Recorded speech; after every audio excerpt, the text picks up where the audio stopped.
Hello, everyone. I'm Olympia. Thank you for being here with me in this wonderful place called Lights Out Library. And I have a great story to tell you. Tonight, we are going to delve into archaeology and explore the ancient Maya cities hidden in the tropical forest of Central America. You've likely heard about the Maya as a pre-Columbian civilization in Central America, similar to the Aztecs or the Incas in South America. However, unlike these, the Maya were not a single kingdom or a state. They were a civilization that lasted much longer and unified different peoples. When the Spanish arrived in America and began conquering Mexico, the Maya had already declined centuries before as a civilization. Their descendants were still there, even though the cities they had built were sometimes forgotten, hidden under the jungle that had overtaken them, sometimes erasing them from memory. But the level of refinement that the Maya had achieved several centuries earlier was rediscovered, especially in the 19th century. Their knowledge of mathematics and astronomy, their art, their architecture, and what we can know or suppose about their vision of the world. All of these are fascinating and impressive. Tonight we are going to explore this and in more detail. We will visit various cities that were submerged by the forest, like El Mirador, Tikal, or Chichen Itza. As always, you do not need to watch the video to follow along. If you wish to, you may close your eyes and forget about your worries as we embark on this adventure together. Also, we just launched a Patreon page for those of you who wish to support this project and get more of it. If you join, you will get various new things like the possibility to listen to all episodes with background sounds, regular bonus episodes. The first one about the history of glassmaking and stained glass is already available there. You will also be able to download all these audios, and you will also have your say on the choice of topics. This one was selected by Patreons. You will get advance releases and updates on upcoming episodes. We hope to see you there soon so that we may continue developing Lights Out Library, which we enjoy so much. You will find links in the description box and the first comment pinned under the video. If you fall asleep and wish to resume the video later, or jump directly to a particular part of the story, timestamps are also listed in the description and pinned in the first comment, as well as links to different streaming options like Spotify, Apple Podcasts, and Amazon Music, which may be better suited for you. But before we begin, assume a comfortable position. Take a long, deep, relaxing breath. When you exhale, release the tension in your shoulders, your neck. Release the tension in your facial muscles too, and allow the sound of my voice to guide you through this journey. Our journey to the lost cities of the Maya begins right now. But before we go back in time, we're going to start our exploration today, because it's important to understand how the Maya were discovered and how it influences our vision of them. The Maya were never a single people with a common sense of identity, like, for example, the ancient Egyptians or the ancient Greeks. Maya is a modern collective term given to the peoples who lived in the region where the civilization flourished, but they never considered themselves a single population, and differences remained between these peoples, as far as we know. But we are going to see that a lot remains unknown when it comes to the Maya. There was not a single state in the region, like an empire, that would have unified different peoples. It is more like the ancient Greeks, the Phoenicians, or the Etruscans, to take references from antiquity. Maya people and cities had civilizations in common. They knew each other, they traded, they went to war, and they engaged in diplomacy. But it doesn't mean they were unified under the same ruler. The region where they lived consists of the south of Mexico, all of Guatemala and Belize, and parts of Honduras and El Salvador. In this Maya area, there is a diversity of landscapes. The climate is tropical, but there are plains, forests, and even mountains. A big part of the area is the Yucatan Peninsula, which is, for the most part, a vast plain with hills. Some parts are densely forested. Others are covered in scrubs, and there are a lot of coastlines on the Caribbean Sea and the Pacific Ocean. This area is part of a larger region called Mesoamerica. Meso means in the middle or in between. However, Mesoamerica is a different concept from Central America, even though it covers broadly the same area. Mesoamerica is a region, but it is mainly a cultural or civilizational area, and the term is used by archaeologists and historians. It is considered a cradle of civilization, like others around the world. The cradle of civilization is a location where advanced civilizations have emerged independently.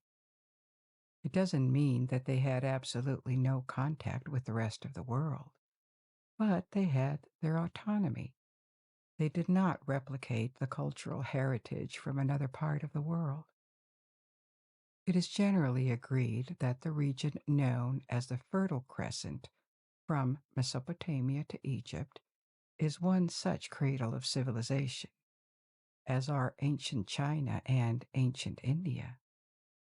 Mesoamerica is another instance where, for several thousand years, different peoples have risen, adopted cultural traits and technical knowledge, which they developed and transmitted. The cradles of civilization are the places where the first cities were built, the first writing systems were invented, and many discoveries happened before they spread to the rest of the world. However, it is never obvious what constitutes a civilization. The concept always contains an element of subjectivity. We consider certain societies civilized because they have characteristics that we recognize in our own society, and because they left physical remains, particularly their architecture. When there are no physical remains, buildings, or writings, we tend to not recognize the existence of a civilization, and understandably so, because there is not much to study in that case.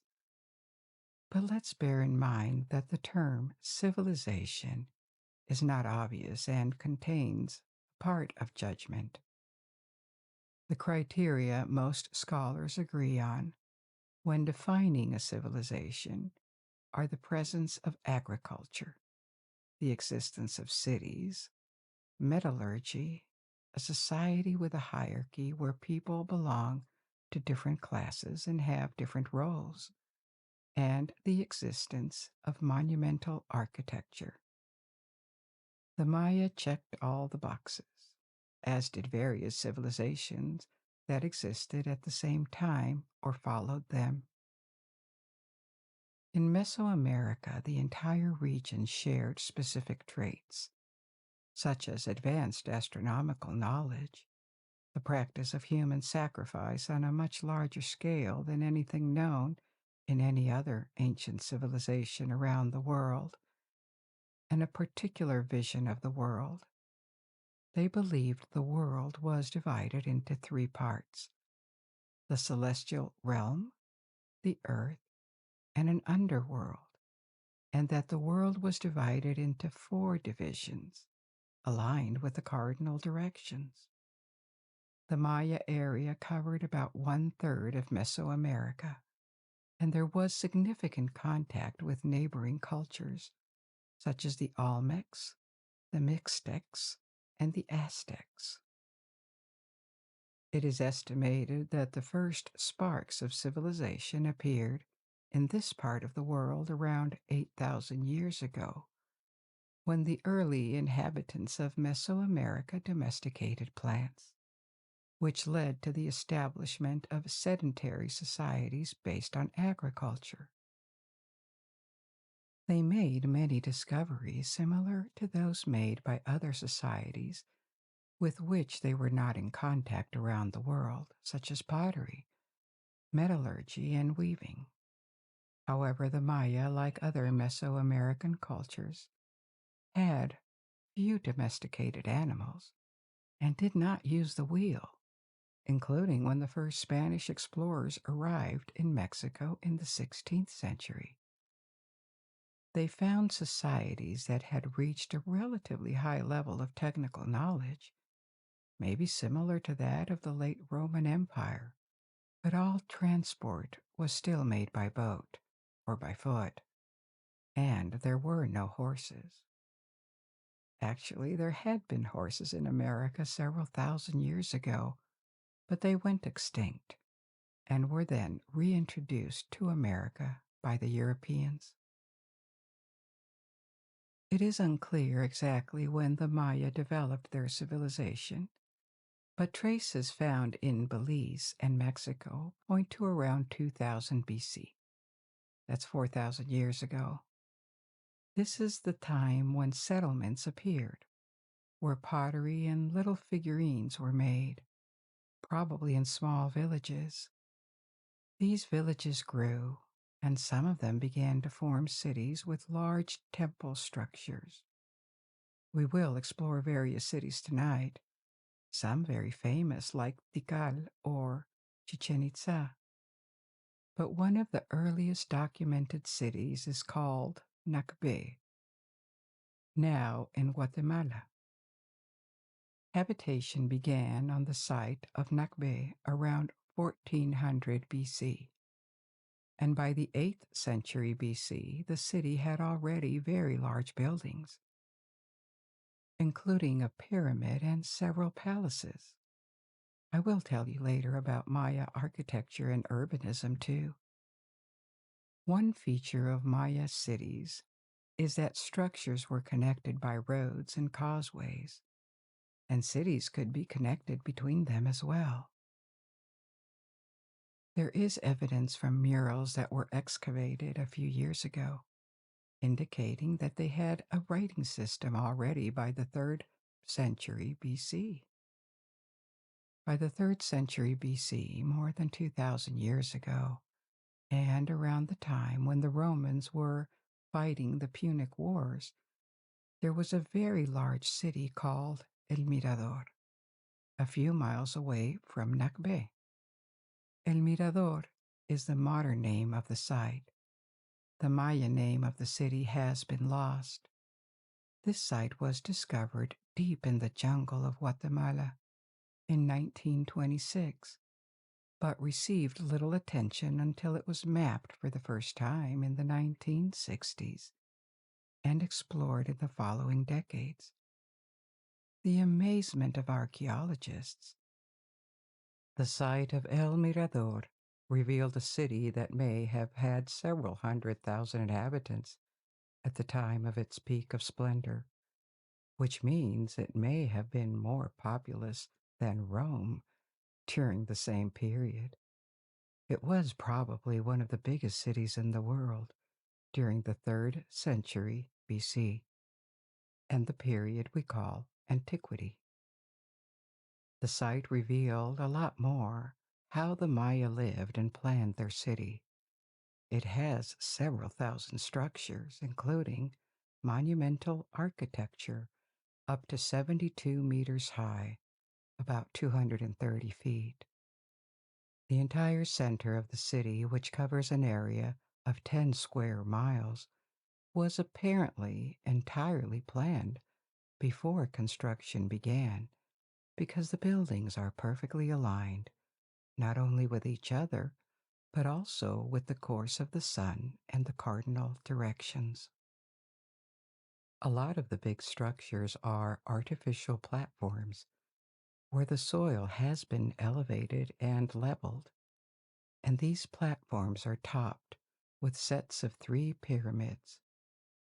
There are 35 of these structures, so that's 105 pyramids in total, including one of the largest in the world, called La Danta. When the city was populated, these structures were faced with cut stones and decorated with stucco, a decorative construction material that can be shaped or sculpted when wet and becomes very hard like stone when it dries. Ancient stucco was generally a mix of lime, sand, and water. There is also an abundance of causeways and passages, some several meters above the ground, that connect the main buildings. The most puzzling thing about this city is how populated it was. Feeding an urban population of 100,000 to 250,000, these are estimates of how big the city was at its peak, requires a huge food production, and the region where it is located is not fertile. Most of the time, tropical forest soils contain very little nutrients, and the nutrients present are often washed away by rain and go somewhere else. This is not only a feature of Central America. For example, the soils in the Amazonian forest are very poor, and when the forest burns, it may take a very long time to grow back, and it may never come back, turning into a desert if the nutrients are taken away by the rains. So, how did the Maya manage to feed such a city? They developed a system that was very productive by transporting mud from swamps several miles away from the city. Thousands and thousands of tons of mud were moved, transported, and put on artificial terraces for intensive cultivation. The mix of mud, rich in nutrients, and forest soil was very fertile and suitable for crops like corn or beans. When the ground was depleted of nutrients, they just added another layer of mud to reinvigorate it like a fertilizer. The city of El Mirador apparently thrived more than 2,000 years ago, but in the 2nd century AD, it was completely abandoned, along with other cities in the same area. It isn't clear why this happened.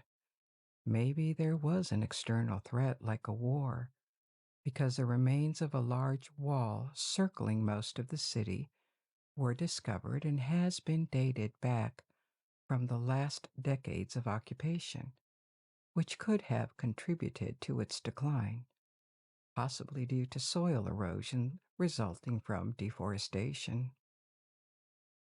The Maya were likely significant destroyers of forest areas, not merely to create space for their cities and cultures, but also for their architecture, decoration, and art.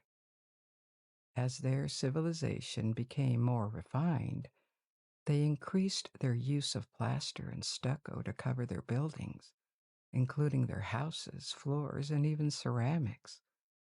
This coating was easily painted and had decorative qualities. However, the production of these materials required a significant amount of wood burning. For example, archaeologists have estimated that producing 1 ton of lime cement required about 5 tons of limestone and 5 tons of wood. Accordingly, it is likely that the deforested area around the city grew larger and larger, meaning that the supply of food was increasingly distant, and the soil, devoid of vegetation, could have been washed away by rains, and this created a desert around the city. Plants were immediately cut down whenever they tried to regrow. Around the 2nd century, the city was progressively abandoned. The site was partially reoccupied several centuries later, and some of the ruins were repaired. Perhaps vegetation had time to return to the area, but this second occupation was short-lived and ended around 980. Then, over more than 1,000 years, the forest slowly covered the surroundings and the city itself, causing it to disappear, even from memory. What had been one of the largest cities in the world was erased. Even the locals did not know the ruins were there, or they knew about only a very small part of them until the 20th century, when the site was rediscovered and its significance revealed. El Mirador was once of the highlights of human civilization in the entire world. Among the remains found at El Mirador were numerous ceramics that displayed the refinement and also the writing system of the Maya. Their language did not entirely disappear in modern times, but it evolved. Linguistics estimate that 4,000 years ago, around 2000 BC, there was a single Maya language called Proto-Mayan, spoken in a small region of the north or west of modern Guatemala.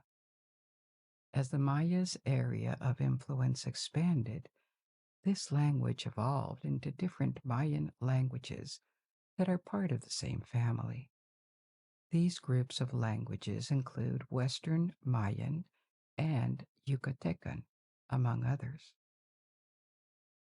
They continued to diverge during the pre-Columbian period.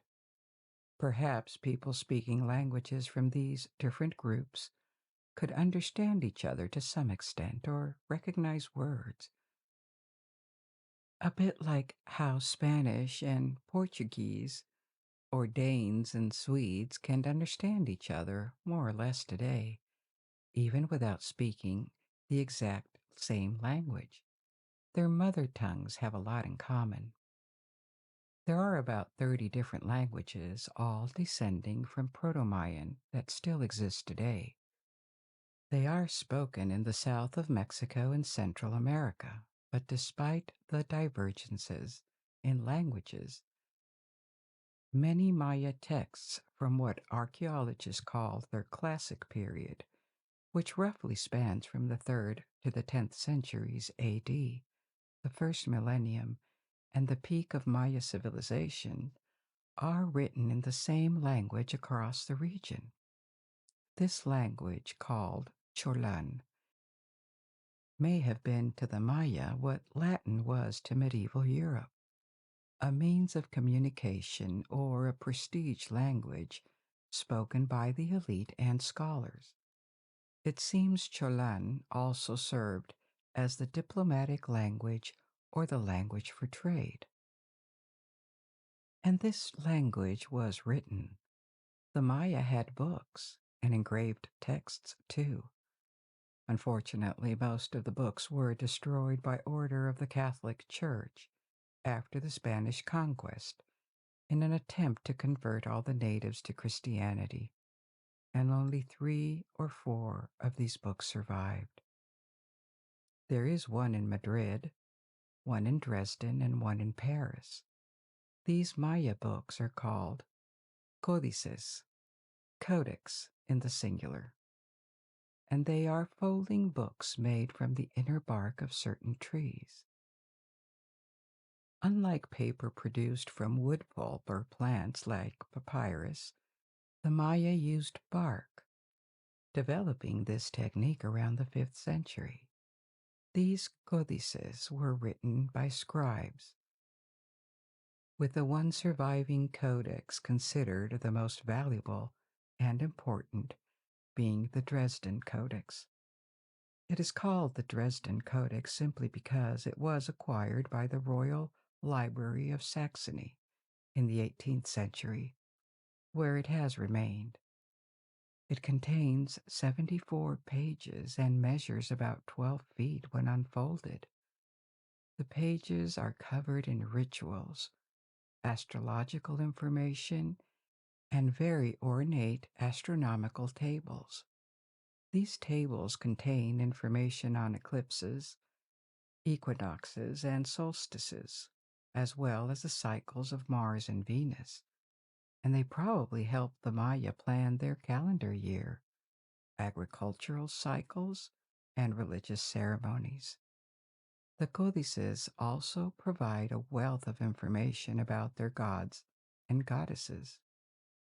The Madrid Codex is longer, at 122 pages, and contains many almanacs and horoscopes believed to have been used by Maya priests to plan their rituals. Meanwhile, the Paris Codex contains prophecies and descriptions of the Maya zodiac.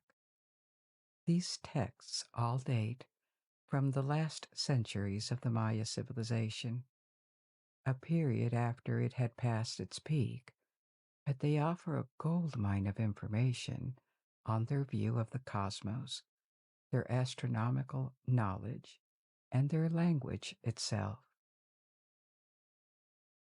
The Maya writing system has a superficial resemblance to ancient Egyptian writing in the sense that it uses a combination of syllables representing sounds. This is similar to English, where letters from syllables and their arrangement into words. Thus, there are syllables and also hieroglyphs, ideograms, where a drawing represents a word or concept. For example, the Maya word for jaguar is balam, and it can be written either with the head of a jaguar representing the word or with 3 syllables, designs for ba, la, ma, that combine to form the word. The remaining codices are extremely rare, but many more inscriptions in stone have been discovered. In total, more than 10,000 individual texts have been recovered. It is only since the end of the 20th century that scholars have become able to read most of these texts. Deciphering the written language has taken decades, and research is still ongoing in that field.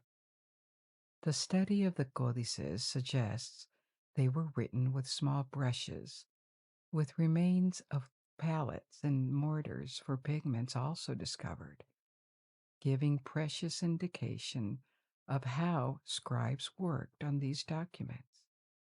Representations of female scribes suggest that literacy was accessible to both men and women, albeit likely limited to the aristocracy. There was also apparently a status attached to the function of artist or scribe, as some texts and many sculptures are signed, sometimes by various persons. But let's return to their history for now. We see that large cities appeared several centuries BC, like El Mirador, and declined at the beginning of our era. The reasons for this decline are not known with certainty. It may have been wars, epidemics, soil erosion, or a combination of all these factors. But many urban centers were abandoned in the 1st and 2nd centuries AD. Then a resurgence called the Classic period, as opposed to the pre-classic period which came before, began in the 3rd century AD, coinciding with the peak of the Roman Empire's might on the other side of the Atlantic Ocean. To explore this classic period, we will move to another major Maya city called Tikal, located in the north of Guatemala. Tikal is the modern name given to this archaeological site, like El Mirador. The city was likely called Yaxmutal by the Maya and is also in the heart of the rainforest. The site was discovered in the 1840s, and at this point, thousands of structures have been identified at Tikal, from tombs to palaces to pyramids, but only a fraction have been studied. The city was abandoned in the 10th century and fell into ruins, but its history is one of the best documented in the Maya region, thanks to all the inscriptions found across the site. They have been studied for decades. Tikal already existed before the 1st and 2nd century decline of Mayan cities, but it survived this period and flourished for centuries, especially by the end of the so-called Classic period in the 9th century. The city was the capital of a successful kingdom. The politics of the Maya region have been compared with ancient Greek cities or Italian cities of the Renaissance. There were city-states, with a main city and smaller ones in its area of influence. And the city-state competed or collaborated among them. Tikal may have reached several tens of thousands of inhabitants, anything ranging from 10,000 to up to 120,000, with the population peak being at the 9th century. Like El Mirador, it is only through intensive agriculture and the fertilization of soils that it could reach that population. It is estimated that up to 500,000 people could have lived in its area of influence, 80% of them in smaller cities and villages that were connected to Tikal by a dense network of roads. In the pre-classic era, around 400 to 300 BC, when Nakbe and El Mirador were shining, Tikal was a medium-sized city. It could then compare with them, but they were already here, featuring planned buildings including pyramids. Tikal may have benefited from the decline of these larger cities, either by gaining some of their population or because it vanquished them. At the beginning of the classical period, it took off and, together with another city called Calakmul, became a major center of influence in the Maya world. Inscriptions in the ruins describe how often it was at war or made alliances with the cities, an indication of the importance of Tikal. It is noted that in the 3rd century it had diplomatic relations with the city of Teotihuacan, far north in the Valley of Mexico, outside the Maya region. In the 4th century, the ruler of the city built a large palace that his followers extended further until it became the center of a complex called the Central Acropolis in Tikal. It was one of the most developed areas of the city by the 5th century. An impressive system of fortification with ditches and earthworks was built to protect not only the city, but also its surroundings where architectural activity took place. Later, in the mid-6th century, it seems, Tikal was defeated by an alliance of two rival cities, Calakmul and Caracol. For decades, no new structures were built, and according to texts engraved in stone, the king was captured and sacrificed by his enemies. A long succession crisis followed and lasted until the end of the 7th century when new monuments reappeared. It seems that at this point, Tikal had awakened under a new king and defeated Calakmul. After this, the city of Calakmul never again erected a monument celebrating a military victory, and it seems it was the beginning of the end for it. By the 9th century, a crisis hit the entire Maya region and led to the collapse of the Maya Classic period. Tikal was not spared. The population concentrated closer to the city, but satellite cities apparently began to take their independence from it, as evidenced by their own monuments erected in the 9th century. It seems Tikal was hit by the same plagues that had caused El Mirador to decline: deforestation, erosion, and nutrient loss that could no longer be compensated. The population collapsed rapidly, and at that time, warfare was endemic in the Maya region. The last big monument was erected in 1868. Remains found in the royal palaces suggest they were occupied by squatters in the 9th and 10th century. These squatters blocked some of the doorways in the rooms they occupied and left rubbish behind. After 950, the site was almost entirely deserted, and only a handful of people lived in huts built among what was the beginning to fall into ruins. It must have been an eerie environment back then. These final inhabitants abandoned the city around the 10th and 11th centuries, and the rainforest claimed the ruins, progressively covering the vast deserted area that the city had created around it. It is believed that the most likely cause of the collapse at Tikal was a combination of population decline and the failure of agriculture. This fall is also considered symbolic of what happened across the entire Maya world at the same time. Urban civilization collapsed and never fully recovered. Tikal, or what remained of it, spent the next 1,000 years under the cover of the rainforest until it was explored. However, it was never entirely forgotten by the locals. Indigenous populations were aware of the ruins throughout the entire period.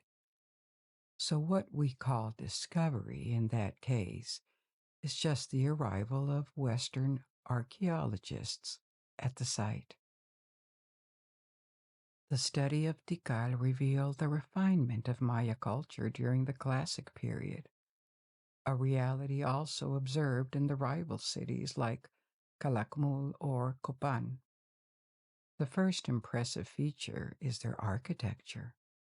The Maya produced a vast array of structures, which tells a lot about this society because the planning, the construction, and the decoration all required a central organization, a certain degree of prosperity, political means to mobilize such a workforce, and a specialization of the craft. Only a complex society could achieve this. The pyramids were temples, and they were concentrated in the center. Then the rest of the city grew around it, sometimes chaotically. The central structures were carefully placed, but further development could be messier as the city expanded over the centuries. The elites, rulers, aristocracy, and priests lived in the center, in palaces that were abundantly decorated with sculptures and frescoes, all of these painted on plaster or modeled in stucco. The art and decorative features we know of are essentially royal or aristocratic. It is likely that the rest of the population didn't have access to these. The Maya art tradition is considered the most diverse in terms of the variety of subjects and techniques in all of the Americas, because there were regional styles and a multiplicity of objects and ornaments turned into works of art. The Maya had apparently a preference for the color green or blue-green. One of the most precious materials to them was apple green jade, from which they created a wide range of objects, including statues, jewelry, or masks. The aristocracy practiced dental modification, that is, they sharpened their teeth and sometimes wore encrusted jade in their teeth. Sculpture was abundant, especially on facades, of course, only for temples and palaces. Stucco was brightly painted so that, in contrast to the ruins of their cities that now look very gray because the paint has gone, a Maya city during the classic period was extraordinarily colorful and ornamented. Frescoes were also very common inside the buildings, where walls were coated with plaster and painted with cream, black, and green. Another important resource was obsidian. It served utilitarian purposes for everyday life, for example, for knives, but it could also be sculpted or crafted into decorative objects that had no function as a tool. This is lesser known because they have been mostly lost under the wet and hot climate, but textiles were also important to them. We know this from their depiction on murals. Textiles were high-value items made of cotton and dyed. The clothing of the nobility could also include jaguar pelt and other types of furs, and there are more examples.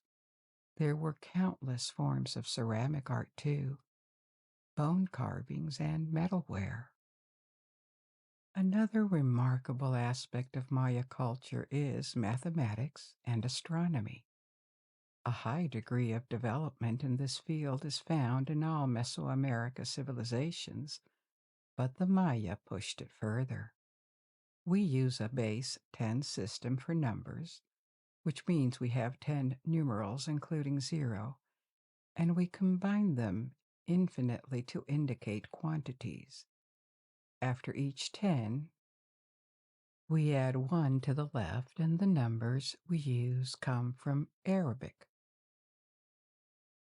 Arabic numbers replaced Roman numbers progressively in the Middle Ages.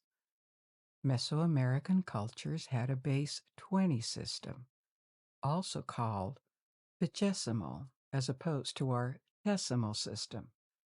Numbers were marked with a system of dots and bars. 1 dot is 1, and 1 bar is 5, and you can count from 1 to 19 without using the same numeral twice. Up to 4, it works with dots, then 5 is a bar. 6 is 1 dot and 1 bar. 7 is 2 dots and 1 bar. 19 is 4 dots and 3 bars. This system was already in use across Mesoamerica around 1000 BC, but the Maya adopted a symbol for 0. This may have been the earliest known occurrence of the concept of an explicit 0 in the world. This is disputed because it could have been introduced earlier without any connection to the Babylonian system. But it shows the capacity for conceptualization that the Maya had acquired. At first, the symbol for 0 in their texts was just like a placeholder, indicating the absence of anything. Progressively, it developed into a numeral used to perform calculations. Another illustration of their curiosity is their knowledge of astronomy. They observed the motion of celestial bodies meticulously and recalled that on the movement of the stars, of the sun, of Venus and Mars, everything that was visible to the naked eye. Their study of the stars was not so much for the sake of making scientific discoveries, or even for measuring the seasons. It was essentially about astrology. They believed that time worked in cycles and that prophecies could be made by the priesthood if they understood, thanks to the position of celestial bodies, where they were in the current cycle. There was a belief that events that occurred during a particular astronomical event, like an eclipse, or under a particular configuration of the sky, would happen again when the same conditions prevailed. A lot of this understanding comes from the codices we talked about before. This obsession with astronomy and astrology made them establish eclipse tables and calendars and develop an astronomical knowledge that was actually more accurate at the beginning of the second millennium of our era than what the Europeans, the Arabs, or the Chinese had. For example, they had measured the cycle of Venus, which is 584 days long, with an error of just 2 hours. Venus was associated with war, and Maya rulers would wait for the rise of Venus in the Earth's sky to launch a military campaign, hoping that it would help them. Eclipses, which are not frequent events, were expected with fear because they were seen as events that could bring disaster upon the world. So their calendar was central to religious life and actually slight more accurate in the measuring of the years than the Julian calendar.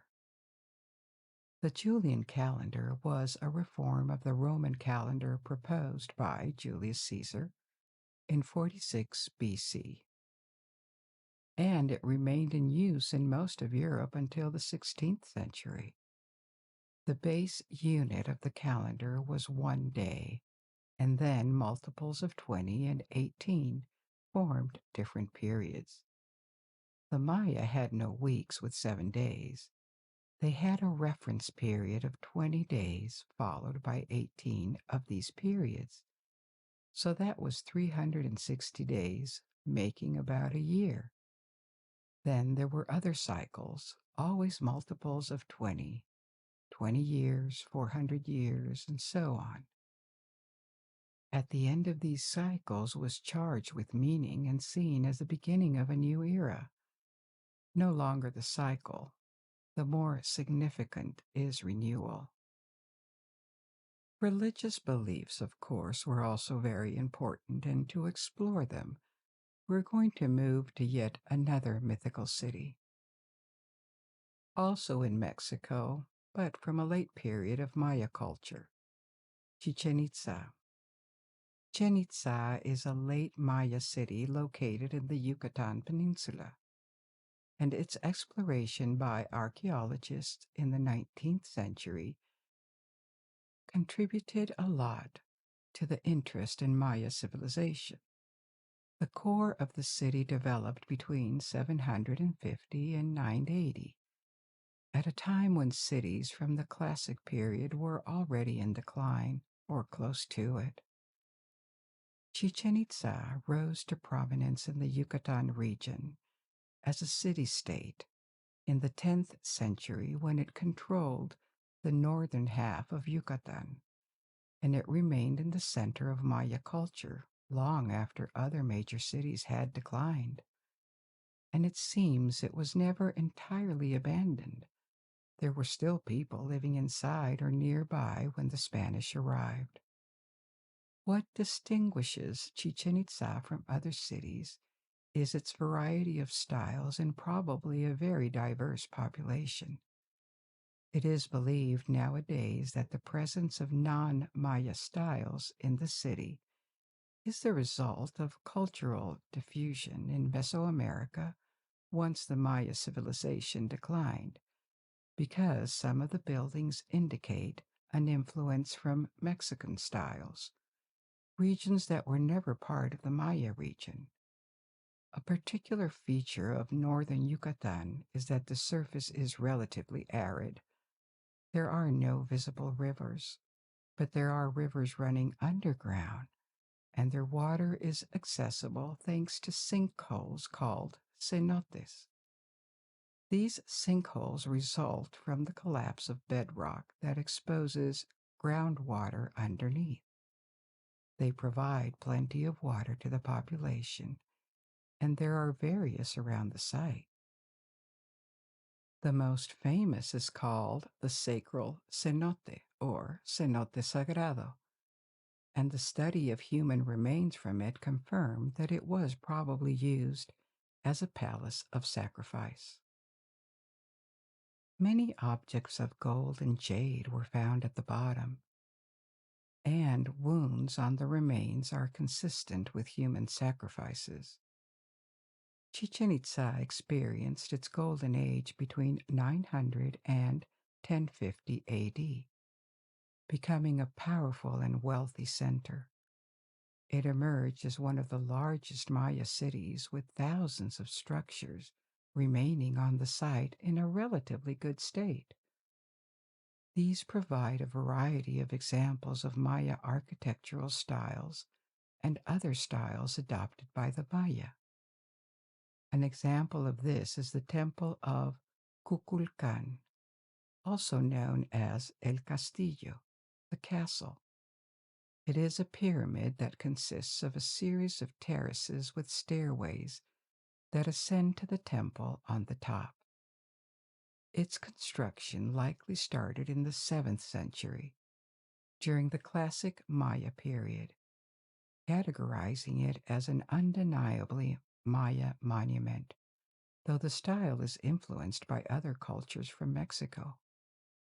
Construction concluded in the 9th or 10th century. Chichen Itza was never entirely reclaimed by vegetation due to continued occupation at the site when the Spanish arrived in Yucatan, and because the north of the peninsula is not covered in heavy rainforests like other Maya regions. The importance of temples and religious buildings in each major city reflects the significance of religion and the perceived necessity to preserve the world. The Maya were polytheists, believing in a supernatural realm populated by a vast array of gods and goddesses. Their cosmos was elaborately structured, with 13 different levels in the heavens, 9 levels in the underground, and the mortal world in between. As the Maya civilization advanced, becoming more literate and codified, its religion evolved as well. Initially, shamans were the intermediaries between humanity and the gods, but this role evolved into a priesthood that belonged to the elite. Priests were wealthy and powerful, performing public ceremonies with music, incense burning, ritual dance, and sometimes human sacrifice. Although the extent of human sacrifice practiced by the Maya is unclear, there are no indications that it was conducted on a large scale throughout the classic period, when their civilization was at its peak. Practice was common across Mesoamerica, yet the Maya did not sacrifice humans on the same scale as the Aztecs, who rose several centuries after the Maya and performed mass sacrifices, sometimes involving hundreds or even thousands of people at once. The extent of human sacrifice among the Maya remains uncertain, but evidence suggests that the practice increased as their civilization began to decline. Ritual sacrifices were also made following ball games, a tradition prevalent across Mesoamerica, when the captain of the losing team would be beheaded.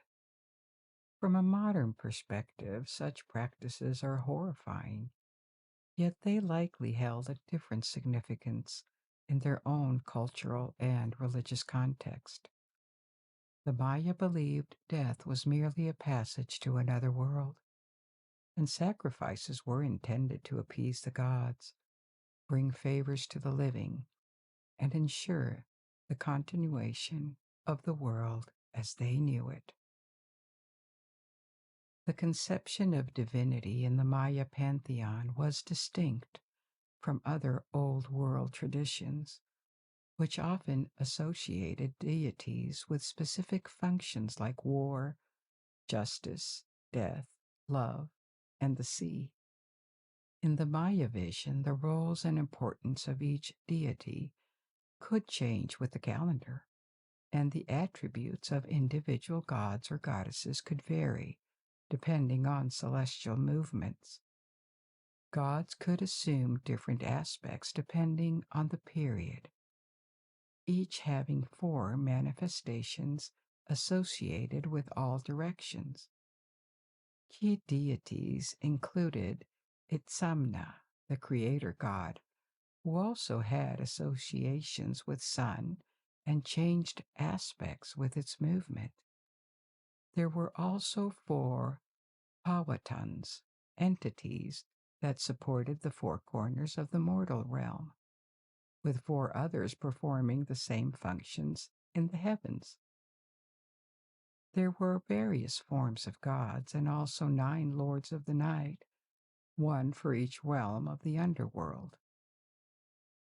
A lot of information about this mythology comes from the text called the Popol Vuh, which was written by the Maya people in the 16th century. So, after the Spanish invasion and translated into Spanish, it reveals that there were many more deities, some entirely forgotten and others that were probably specific to a particular region or city of the Maya world. At the end of the Classic period, so in the 8th or 9th centuries, the Maya began to worship feathered serpent deities. This worship spread all across Mesoamerica. The name of the feathered serpent in the Yucatan in Chichen Itza was Kukulkan. The temple of El Castillo in Chichen Itza was devoted to it. The cult of Kukulkan was influenced by a similar god from central Mexico, Quetzalcoatl. One thing that apparently stayed unchanged during the entire Maya civilization was the importance of priests in society. The cosmos and their mythology were very complex. Anticipating the movement of celestial bodies and time cycles was crucial, and the priests were guides that helped rulers and commoners navigate this very complex and dangerous world. Now, it may have worked both ways. Priests elaborated on this complex system, this complex mythology, because it served them very well. Maybe. But they were definitely a part of the elite in a society that was strongly divided. The Maya society evolved constantly over several thousands of years and grew more and more complex. By the 7th, 8th, or 9th centuries, the population had grown a lot, and there were hundreds of cities with their political hierarchies, their alliances, and their wealth. This relative prosperity made the wealthy segment of the population multiply. We know this through the multiplication of palaces and large houses. Maybe even a middle class appeared, made up of artisans or low-ranking priests. But overall, the vast majority of people were commoners, farmers, servants, slaves. At the top of society were the kings. They were supreme rulers, and over time they became demigods. They would sometimes also be the high priest of the most worshipped deities in the city. Their power was hereditary and passed to their male heir, except when there was no male available, and it could be passed to a queen to avoid the extinction of the dynasty. Rulers and kings had to be military leaders too, and would better prove their value by taking captives to show their legitimacy. Around the king was a court formed by the high aristocracy and priests. They themselves came from this aristocracy. Each independent city state had its courts, and it was an important patron of art and monumental building. Commoners had a less comfortable life, of course. They accounted for more than 90% of the population, but because they were never represented and their lives were not documented, we know relatively little about their lives. Mayan society was based on birthright, but it was not impossible for individuals to reach a better status and even become wealthy themselves without being part of the nobility. For example, when they made their fortune in trade. Little is known, too, about the status of women. This society was fiercely patriarchal, and they were probably limited to domestic activities. However, there could have been exceptions. Maybe. There was an independent city called Tonina in Mexico, in the region of Chiapas, where a queen created a matrilineal system, that is to say, the throne was passed from mother to daughter. The particularity of the Maya civilization was this urban collapse phenomenon that kept happening. We have seen it along the story. Cities could flourish and grow for several centuries sometimes, but at some point there was something unsustainable in the system that made them collapse and be abandoned. The rise and decline of a city is also something that was very common in the old world, but it didn't mean the city disappeared entirely, except in very particular cases when they were destroyed by their enemies, like Carthage, for example. By the 10th century, a broad decline took place in most of the Maya region, and many large cities were abandoned. But not all of them. For example, Chichen Itza survived this decline, but most of the cities that had dominated the classic period in the First Millenium, like Tikal, Calakmul, and Palenque, collapsed. The reasons for this massive setback are not perfectly known. There are hypotheses. First, there was the environmental issues. Cities depleted their surroundings of nutrients and they ruined the soil due to erosion, which ultimately made them unsustainable after several centuries. But this had happened before, and it doesn't explain a general collapse in the region. So it may have had to do with the endemic warfare between cities, possibly caused by overpopulation. In any case, by the end of the 10th century, the majority of cities had visibly declined. Their area of influence had decreased, and their population had dropped when they hadn't been entirely abandoned. Chichen Itza itself lasted longer until the 11th century. After the decline of Chichen Itza, it seems there was no longer any dominant power in the Maya world. This new period is called the PostClassic, lasted until the arrival of the Spanish conquistadors. It was a period of decline in the sense that the big architectural and cultural achievements were now over. But it was not the end of the Maya. The different regions of the Maya area became even more fragmented culturally, but new cities of a more modest size appeared. When the Spanish arrived in Yucatan, they found towns and marketplaces that were maybe the shadow of the Maya classic achievements, but the Maya peoples were still there, with a culture that differentiated them from the rest of Mesoamerica. The first contacts happened in 1511, when a Spanish caravel was wrecked in the Caribbean, and a Maya lord captured a dozen survivors on the coast of Yucatan. Two of them managed to escape, and the others were sacrificed. At first, the Spanish focused their conquest of Mexico further north against the Aztecs. They captured their capital, Tenochtitlan, in 1521. After that, they turned to the south, starting an invasion of the Maya area that was fragmented into multiple kingdoms and city-states.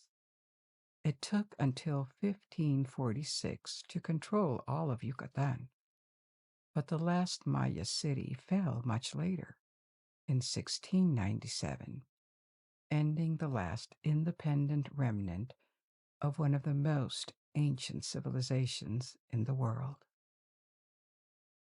The Spanish invasion brought disaster upon the Maya. The conquest of cities was one thing, but poor treatment, slavery, and even more, the spread of diseases unknown in America, made the population drop dramatically.